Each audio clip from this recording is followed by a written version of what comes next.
everyone, and welcome to the program. This is Sunday Politics, live on Channels Television. I'm Sean Kimale in Abuja. We begin tonight by letting you know the whereabouts of the president, Bola Tinubu. The president has been in Kenya attending an African Union conference. President Tinubu joined other leaders on the continent at the 5th Media Coordination Meeting of the African Union. In the president's speech to the delegates, he reaffirmed Africa's unity and strength.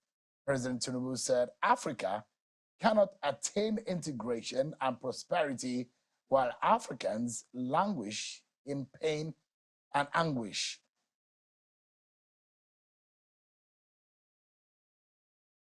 Challenges we face mean that governance will be difficult. They also mean that visionary good governance is necessary. Some observers observe a new scramble for Africa is afoot, and it is much like the old scramble that plundered our continent. But here and now, let it be said to whoever the new scramblers might be, our continent may be old, but our spirit is new.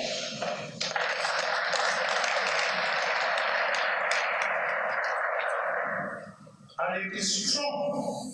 The bad that took place in the past must not stay there. It shall never be repeated. ECOWAS continues to strengthen effort to maintain peace and security in the region by ensuring the conduct of peaceful elections in member states to deepen democracy and promote good governance. That is President Bola Tinubu giving his speech at the African Union conference, the conference on the 5th Media Coordination Meeting of the heads of government in Kenya. Back home in Nigeria, the effects of the removal of fuel subsidy is biting hard. The decision of government has sparked widespread concerns and discussions across the country. The subsidy has led to, or the lift of the subsidy on petrol, the premium amount of spirit, has led to a significant increase in the price of the commodity, affecting the livelihoods of millions of Nigerians.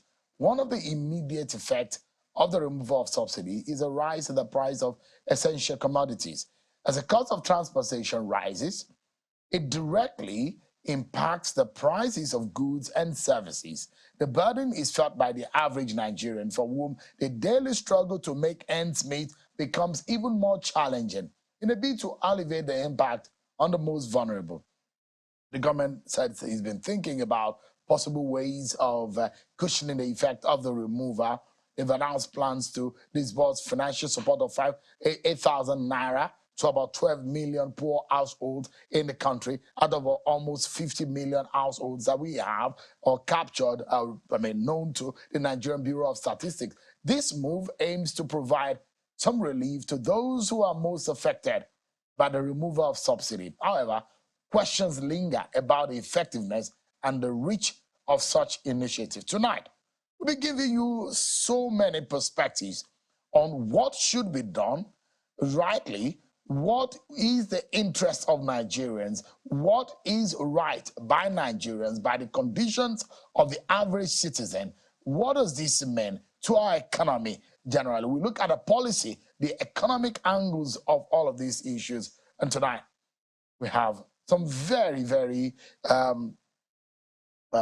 deep and quality guests to have joining me tonight. Ambassador Joe Keshi, who was the former Director General of the Brace Commission and a former Nigerian diplomat. Thank you so much, Ambassador, for joining us tonight. Thank you, Shu, for having me, and happy Sunday. Happy Sunday to you too.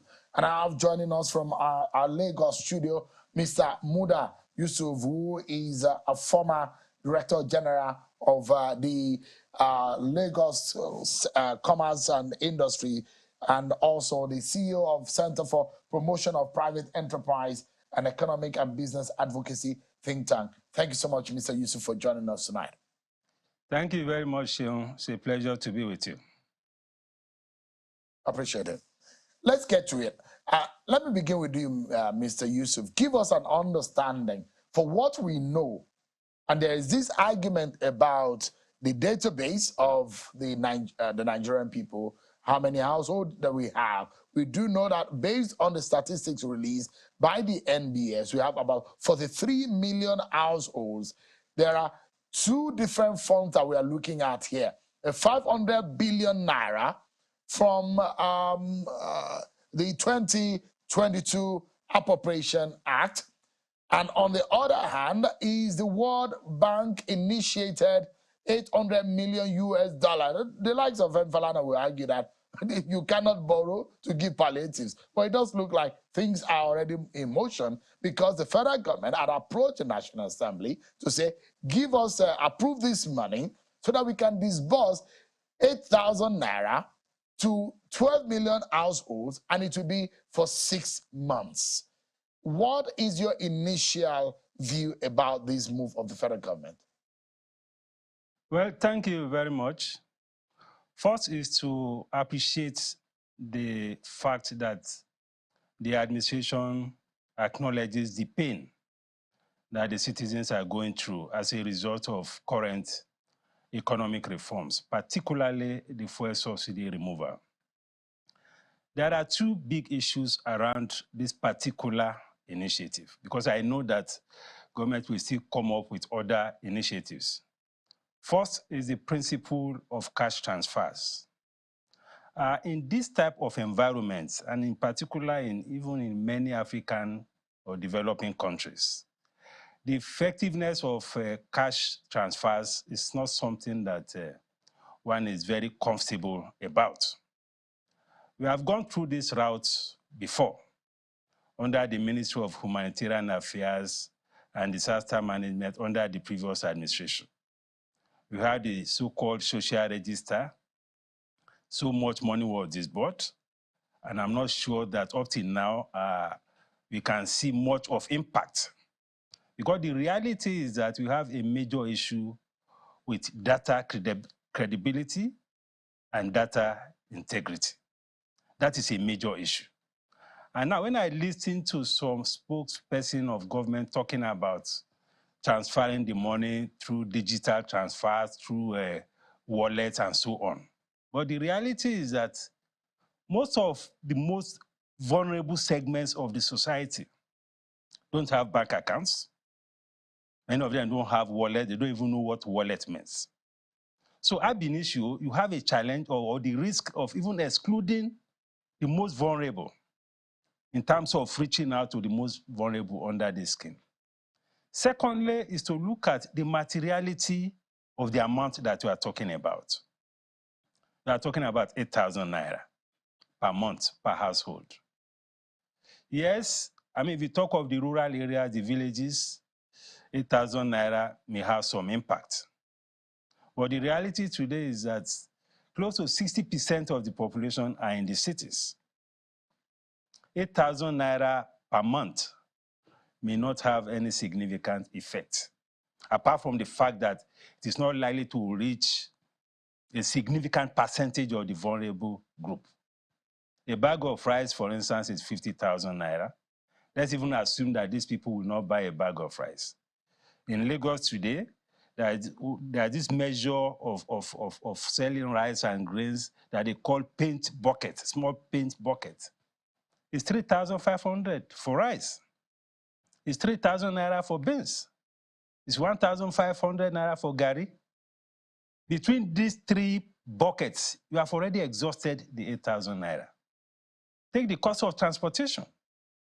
Minimum cost of transportation for an average worker to commute today, especially in Lagos and possibly in other cities, it's about 1,000 naira per day. Some pay even much more than that. So in terms of materiality, I also have an issue with it. So, but the principle of responding to the challenges I agree with, but I think we need to think of something that is much more inclusive, something that is much more impactful, something that is much more sustainable.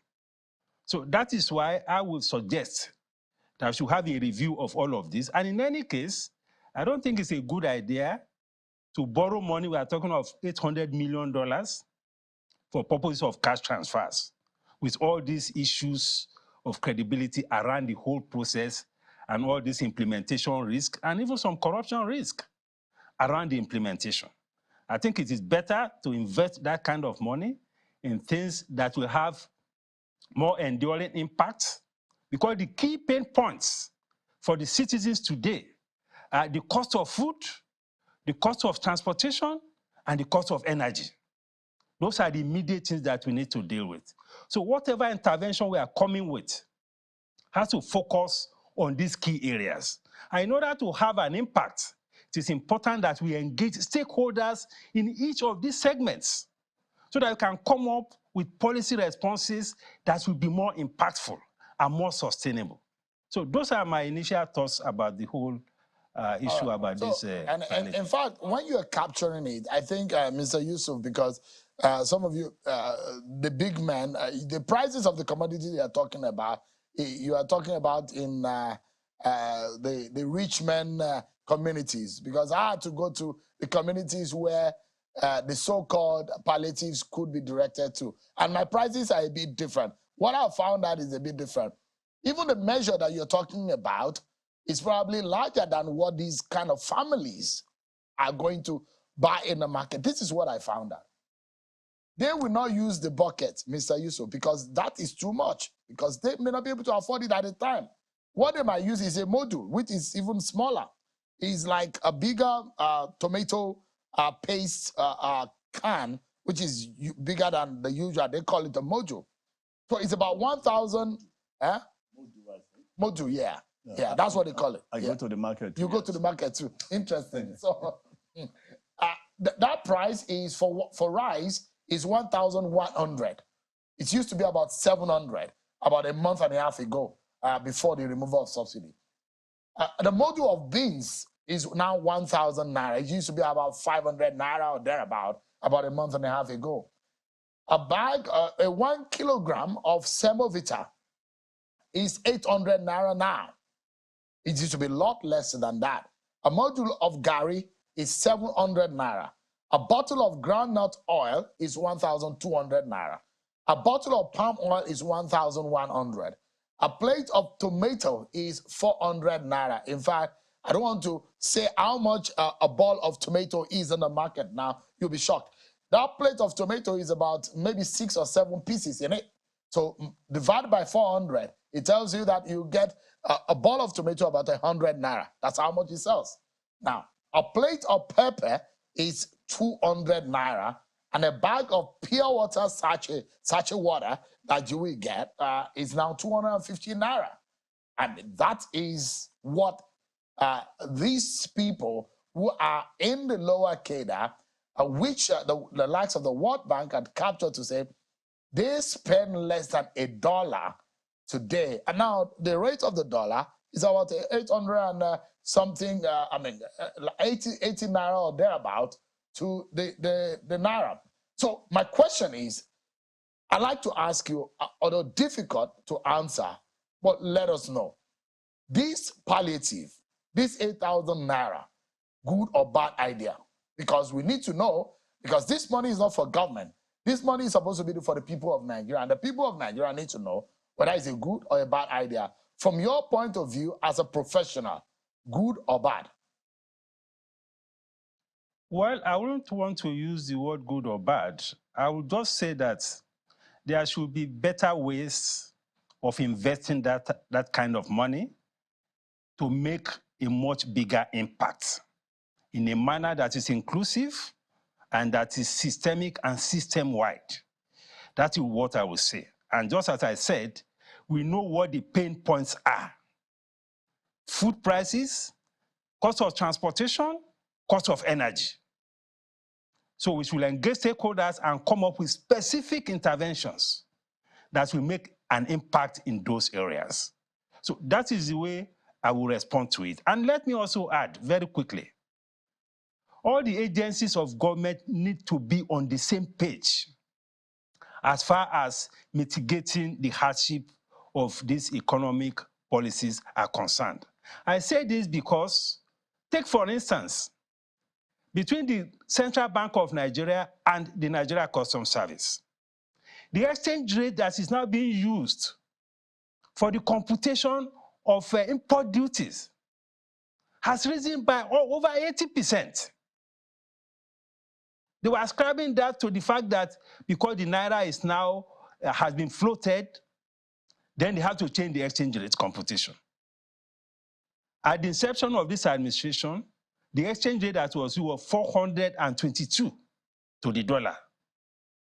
Then, shortly after, it moved to 589. As I speak to you today, the exchange rate for the computation of import for all imports is now 770. So effectively, for all imports that are coming to this country, import duties in nominal terms has been increased by 82%. This has very, very profound implications for inflation. So on one hand, the president has assured us that measures are being taken to mitigate these measures, to mitigate the pains. Now we have these agencies of government coming up with additional burden. The burden that this will impose on the citizens in terms of inflationary effects will almost be as high as what we are experiencing with the fuel subsidy.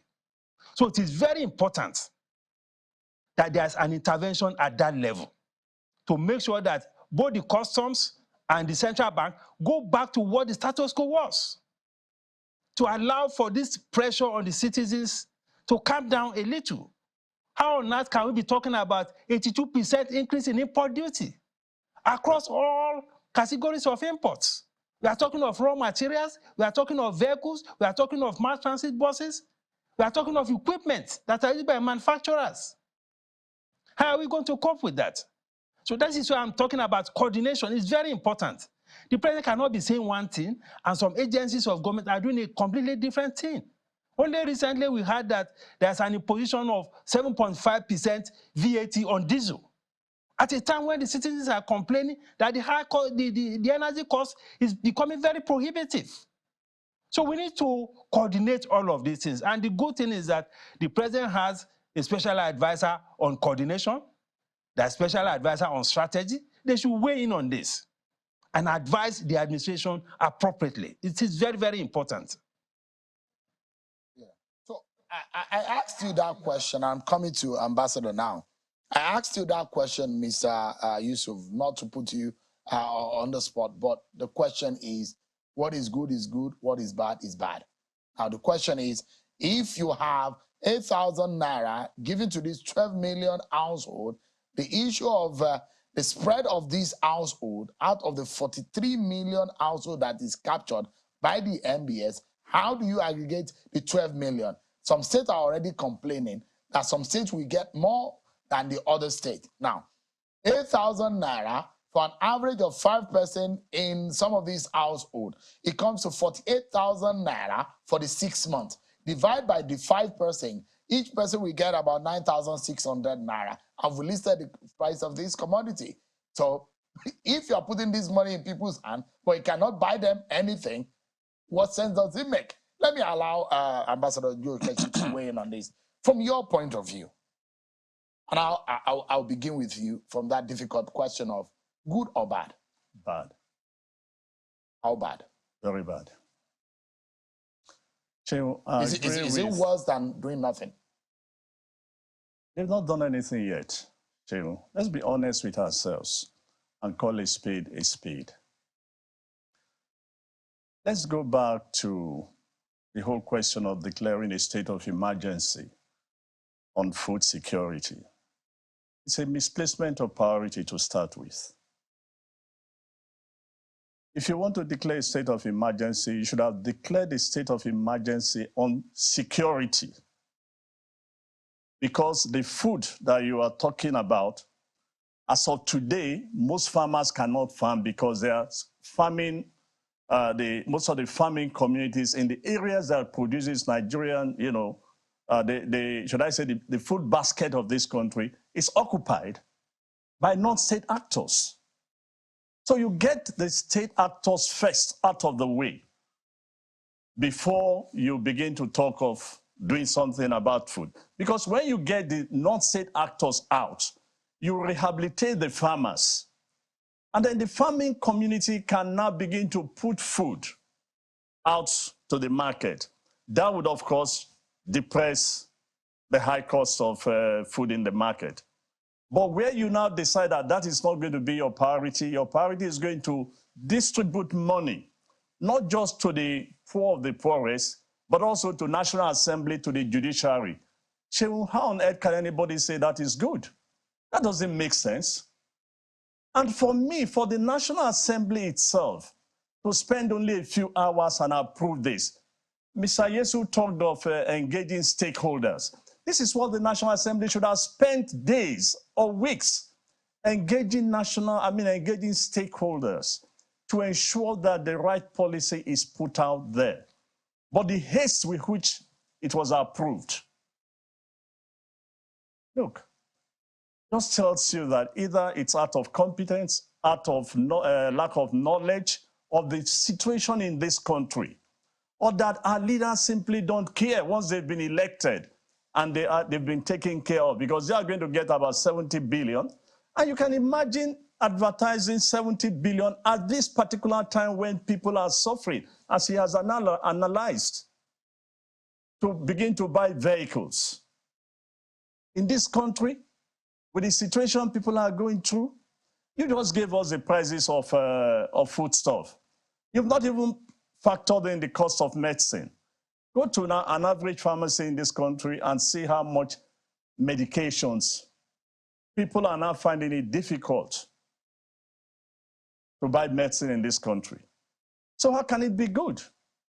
For me, I thought this government was very well prepared from what has been said, and that when they come in, they will come in with a clearly defined roadmap for us to get out of the economic situation we are. But this piecemeal announcement that creates so much uncertainty, it's not going to help us.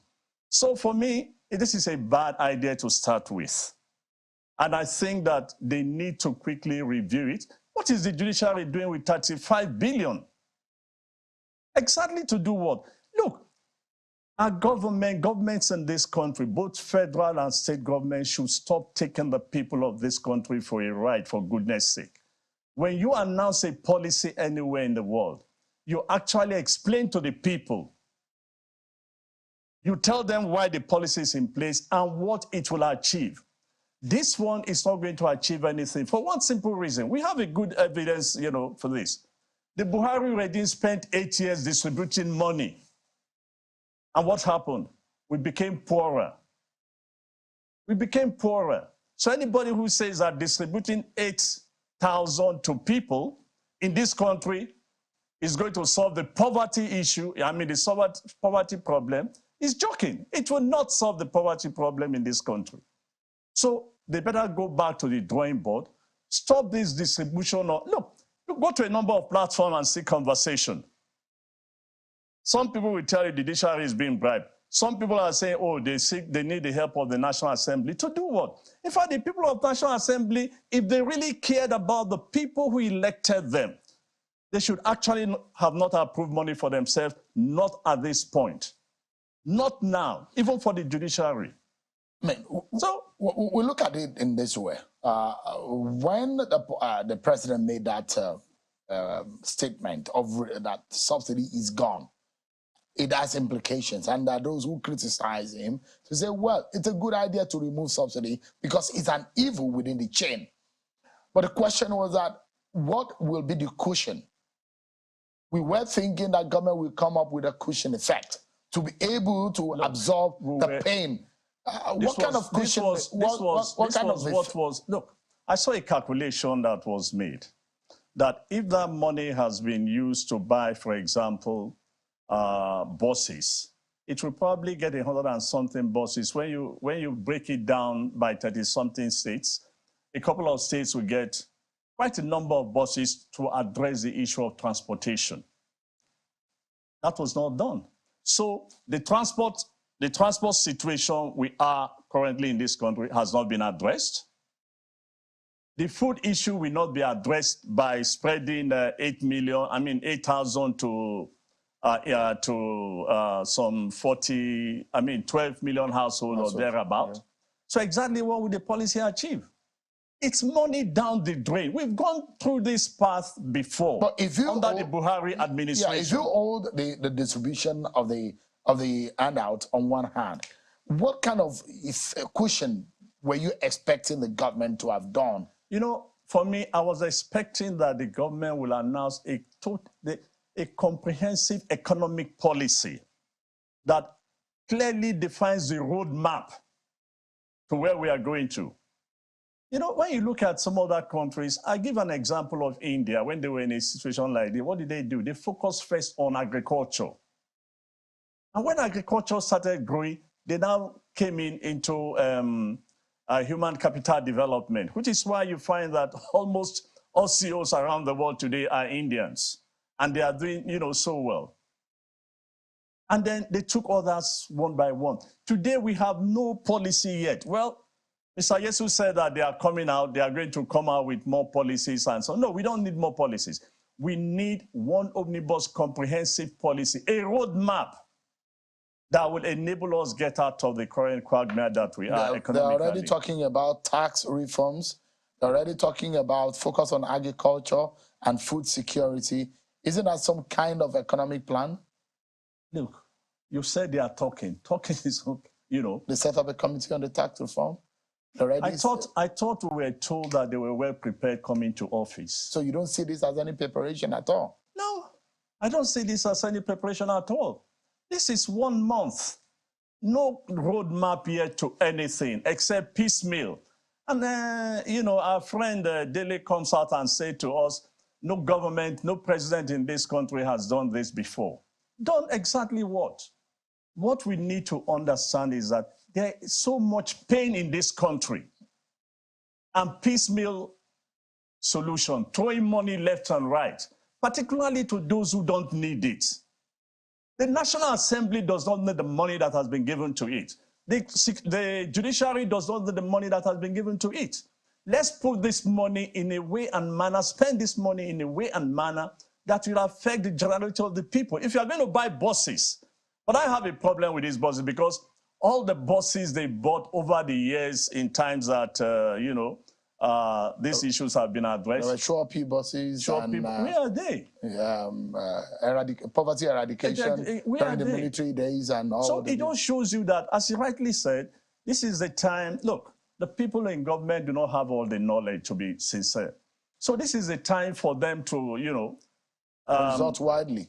Consult widely. Bring in a number of people from all sectors to say, what do we do? But what I'm saying is, as of today, we do not just need piecemeal policies that doesn't make sense. What we need is a comprehensive, well-defined, articulated roadmap wherever we want to get to. Right. And that's what we're promised. Let's take a breather. But when we come back, the 500 billion naira is the initiative of the Tinubu government. The 800 million US dollars is almost a fait accompli because it's an agreement with the World Bank, and they stated clearly what this money will be used for. It's almost cast in stone. We almost cannot change anything. So where do we go from here? If experts are saying it's a bad idea, what would the Tinubu government do for the complete situation kind of thing? We come to discuss more about the way forward for this country. We are entering into a very crucial week where the president will have to make a decision and a lot of talk about the kind of team that will be representative of the aspiration and anticipation of Nigerians. Will it be the kind of team that the Tinubu government will put in place? These are some of the issues we'll be talking about when we return from this break, everyone. Gonna sit there. Thank you so much, everyone, for staying with us. The palliative and the measures that the Tinubu government says it will put in place to cushion the effect of the removal of fuel subsidy gets our attention tonight because the government is moving very fast on that. And there are a few concerns many Nigerians are raising on the ideas that the government has. Mr. Muda Yusuf, our former Director General of the SCCI, and Ambassador Joe Keshi, a former Director General of the Brace Commission and a former Nigerian diplomat. Both of them have been weighing in on this matter and giving us insight. But I mean, before we went on that break, Ambassador, I was telling you that it does look like this is cast in stone. There's almost nothing we can do about the 800 million US dollars and how it has been agreed between Nigerian government and the World Bank on how the money is going to be used. Well, nothing is cast on stone in this matter. A serious government, to start with, this issue has been on, I believe, since 2020, 2021 or 2022. And a new government is in place. So what the government can do is to go back to the World Bank. Look, it's not cast in stone for good. It's a loan. You can go back and say, look, we need to reorder our priorities. And we do not like it the way it is. Can we renegotiate? Certainly we can renegotiate. So I sincerely doubt if the World Bank will say, no, you cannot renegotiate. How on earth could they say no to us? Then we can also ask them to keep their money. After all, we are saving some money from removal of subsidy, so we can begin to do some, generate money at home and use that. But I don't think it's cast in stone. I believe that they can go back and renegotiate if they have a template, if they have what they believe they want to spend that money on that will help, regenerate, revive the Nigerian economy, because that's exactly what our focus should be. And that's why I keep saying that let's start with focusing on agriculture. Let's start in investing in agriculture and begin to see how that, would help. If we are really interested in solving the problem of, food shortage in this country. And by the way, the rains are coming. So we should also be aware of the likely impact of the environment itself, in a couple of weeks' time, because there's been an announcement all over the place that this year's rains are going to be heavier than that of last year. So there are a couple of things that they need to sit down together, get stakeholders, as Mr. Yusuf has suggested, and come out. Again, I make that point. We need a roadmap, not just piecemeal, that we cannot link or connect to anything, but just to say, oh, we've done this and nobody is sure whether it's working. But in the case of redistribution of money, so my problem is we've done it before and it has left us even poorer than we were before the Buhari regime came on board. Let me go back to Mr. Yusuf. Give us an understanding. For almost 8 years, Nigeria has deeply gotten involved for almost 6 schemes of giving out soft loans, funds to Nigerians. And there are so many of them that I can mention: the Enterprise and Empowerment Program, the Homegrown School Feeding Program, and a host of other schemes that the federal government has put in place where they are putting money into the hands of Nigeria. And look, they will tell you that Nigeria has one of the most properly consolidated national social register. Could that be true? Well, I wouldn't agree with that because the social register has been something that has been, attracted so much controversy, even under the previous administration. There was so much debate as to the quality of the register, those who are there, and the fact that even those around the country, not many people felt the impact.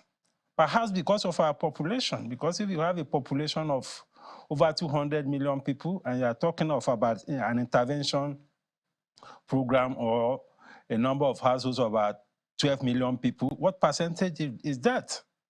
But generally, I think, before I even go further, let me also say that I have seen some policy documents of this administration which are a bit comprehensive in terms of the economy. I've seen one, by a committee led by Senator Tokunbo Abiru and membership, I think Mr. Yemi Kadusu and all of them, an economic advisory committee report, to the administration. Very comprehensive document although it has not come out properly as an official document, but it addresses quite a wide range of economic issues.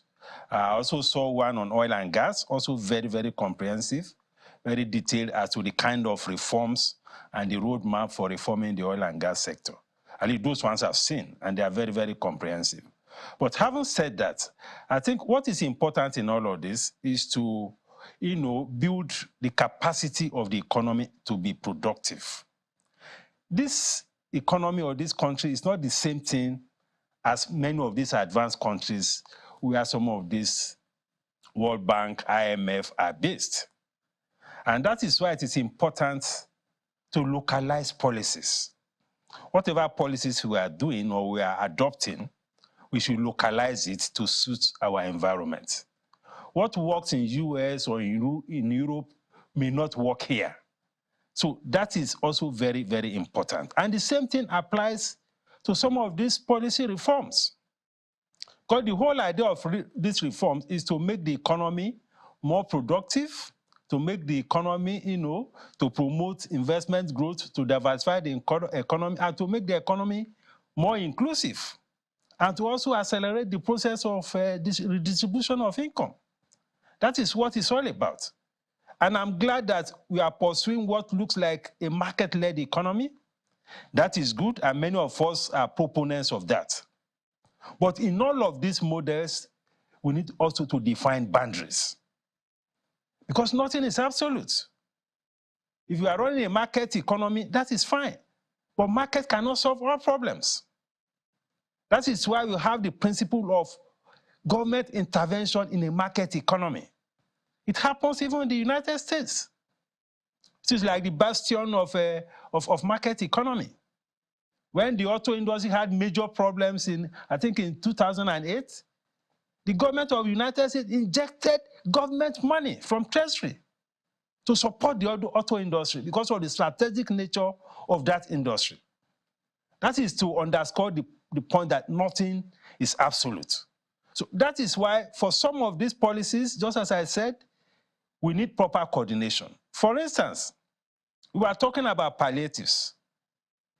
Then we suddenly heard from FRS that they want to go and be collecting VAT from the informal sector. We were talking about palliatives. The discos were coming up with proposals to increase electricity tariff. Meanwhile, the palliatives has not even come. So all of these things don't add up. And we must be sure that we are facing the same direction. And they should take a cue from what the president is telling us. The president has said it severally, that he acknowledges the pain that we are going through, and something was being done. So I think the government should advise all its agencies to put a hold on any process of reviewing any fees, charges, taxes. All these things should be frozen for now. I'm talking of increases. And what the customs and the central bank has done should be reversed. We cannot absorb an 80% increase in import duty across board. That is not sustainable. The shock on the system will be too much. And when we are talking about agriculture, yes, it is good to release grains and fertilizer and all of that. But again, the approach has to be very holistic. When we are talking about agric, we should be looking at the entire value chain of agriculture. That is why involvement of stakeholders is very important. We should be looking at the input segment. What are the critical inputs for agriculture? What are the bottlenecks in accessing those inputs? Like machineries, like improved seedlings, like agrochemicals, so many inputs that they use in agriculture, like feeds. Then there's the processing segment of it. What are the challenges in food processing sector? There's the marketing, there is the distribution, there is the storage. All of these things have to be taken together so that we can deliver the right outcomes in terms of intervention. And in terms of transportation, we need to cut down the import duty on these mass transit buses so that employers of labor, the state governments, the local government, the federal government will be able to afford these buses. Rather than reduce the import duty, the customs and CBN are even increasing the import duty the more. Which is a complete contradiction of the kind of thing we are expecting from the administration. So it is important to put all of these things together so that you can bring the desired relief to the citizens of this country. I mean, how much of pressure do you think is on the president, who spent about 50 days in office, and this kind of, I mean, it's not the kind of job anyone wants to get anyways, because it's going to be one of the most difficult jobs in the world to become Nigeria's president because of the difficulties that the nation has found itself. But it has to make some tough decisions, isn't it?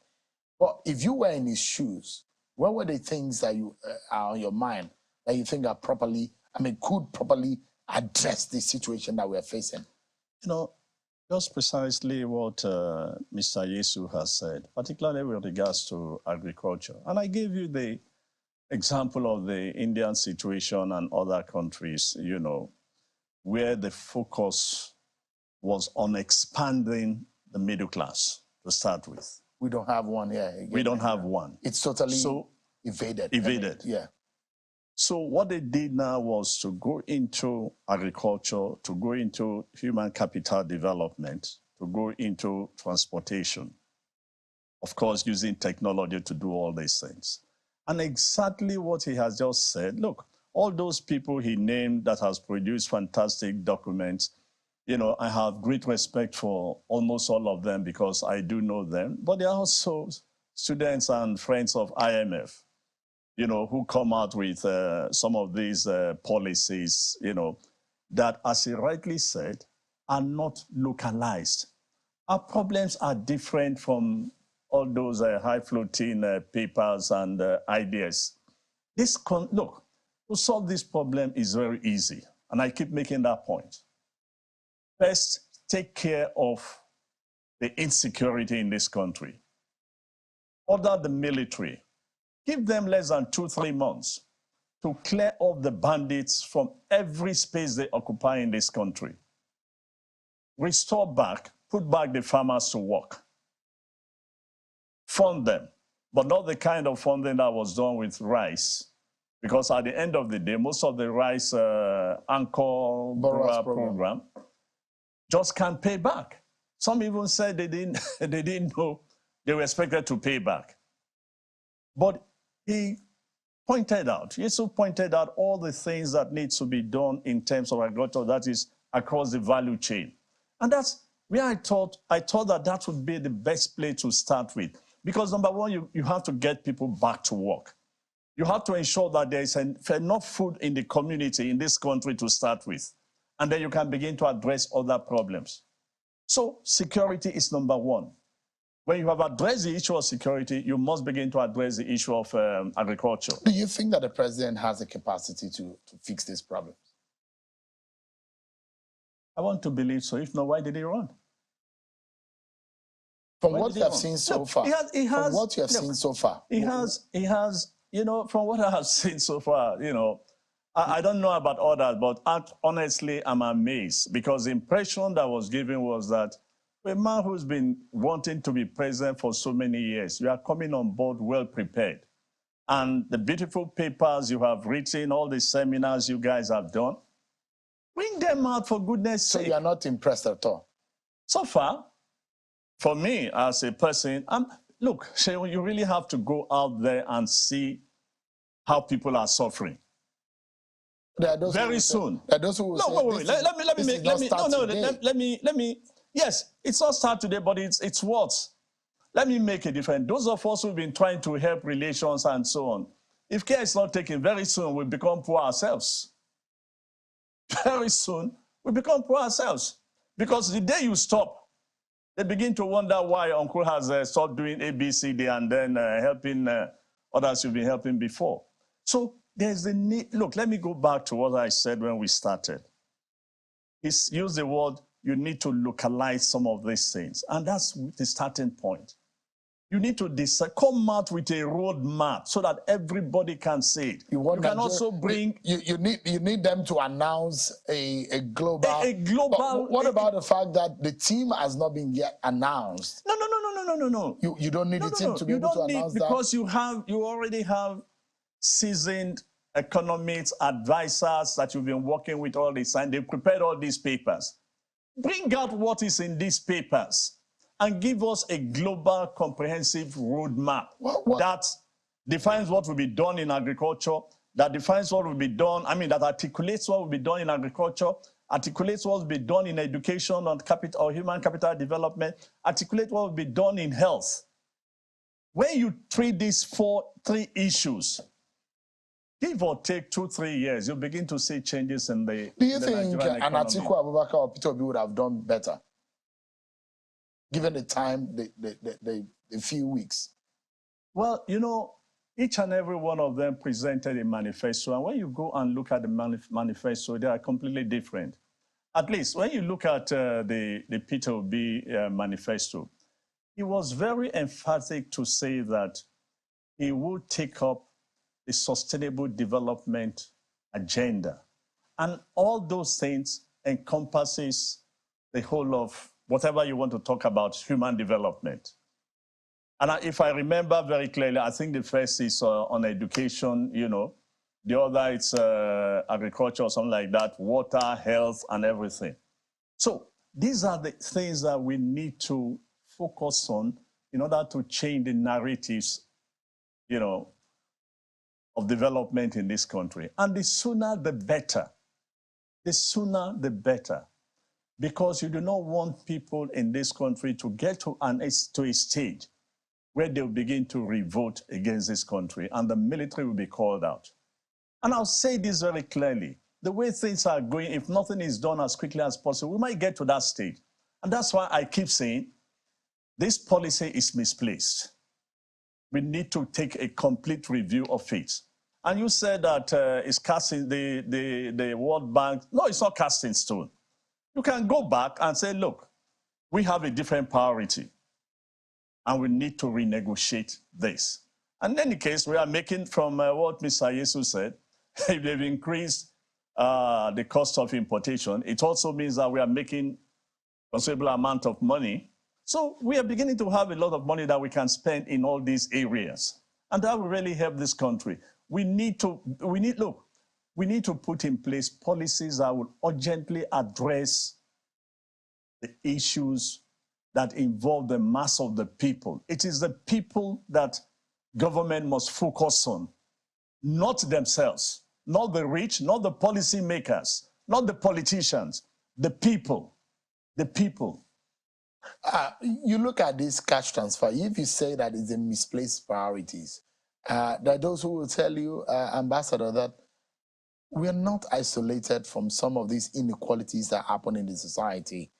And there is a public-made policy in Brazil similar to this national social intervention scheme. And in other economies, that it happens that you have to be able to help the poor with some token and get them moving their lives on. So, Mr. Yusuf, it's an economist.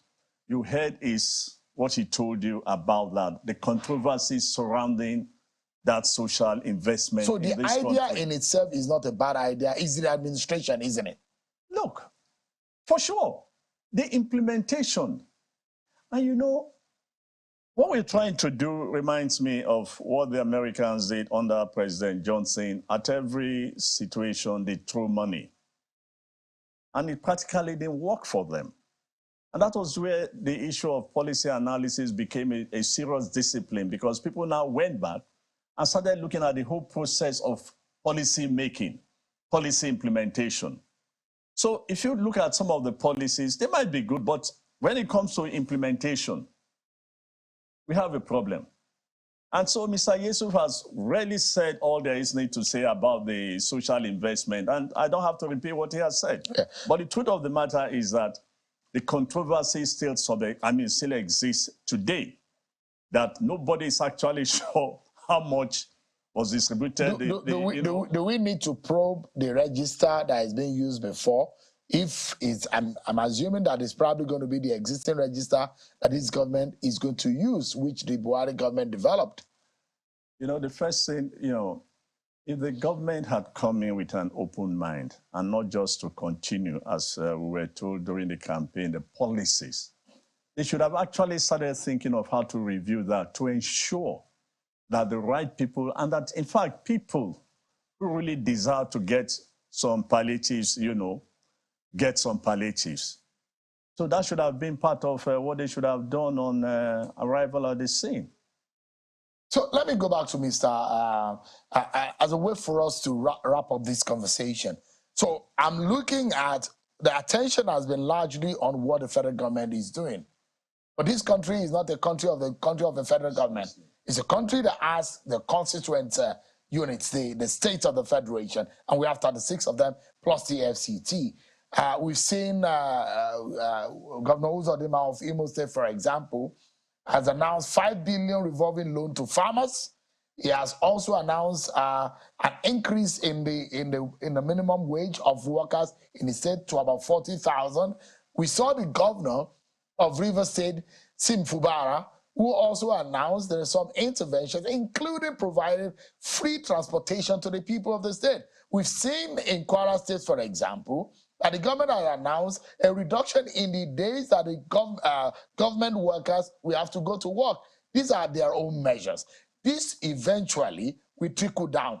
The issue and the pains will be felt more when we get into as the days advances. But to wrap up, what do you think we can do immediately? And not only the federal government, the state government, and everyone. How we need to tighten our belt, but in reality, what is confronting us in the coming days? Can you give us, look at the crystal ball tonight, Mr. Muda Yusuf? Well, first, let us distinguish, between the roles. Policy has a major role to play in all of this conversation. And policies are within the domain or purview of the federal government. We need the right kind of incentive or policy-driven palliatives. I'm talking now about how we can use fiscal policies to cushion the effects of all this hardship. I'm looking at issues of taxation, for instance, how we can reduce taxes in some very critical sectors of the economy. The ambassador mentioned issues of health, issues of education. These are critical social sectors.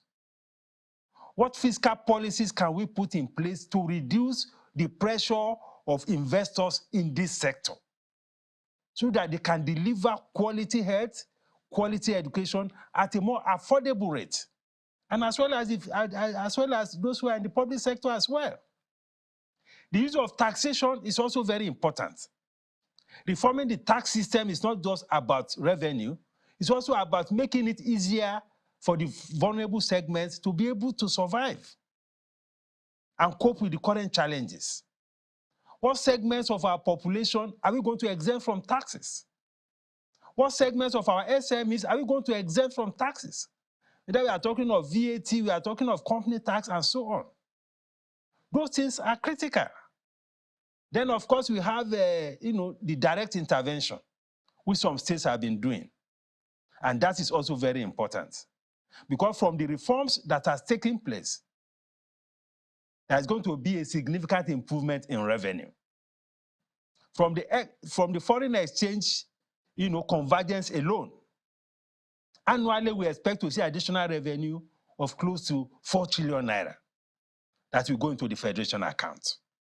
So that means that each of the levels of government will have additional revenue. And my proposal will be that we should publish these allocations as they get them, so that the citizens themselves can also hold we're out of government and everybody accountable. Ambassador, 30 seconds, your final word. I'm glad that you mentioned the states. Part of the problem of this country has been the states. And I've repeatedly said, if the states don't work, the federation will not work. So if the governors, the new governors, particularly the new kids that have just come on, if they can change the trajectory of just focusing on roads, or projects, so that they can become Mr. Projects and focus on other critical areas. Yeah.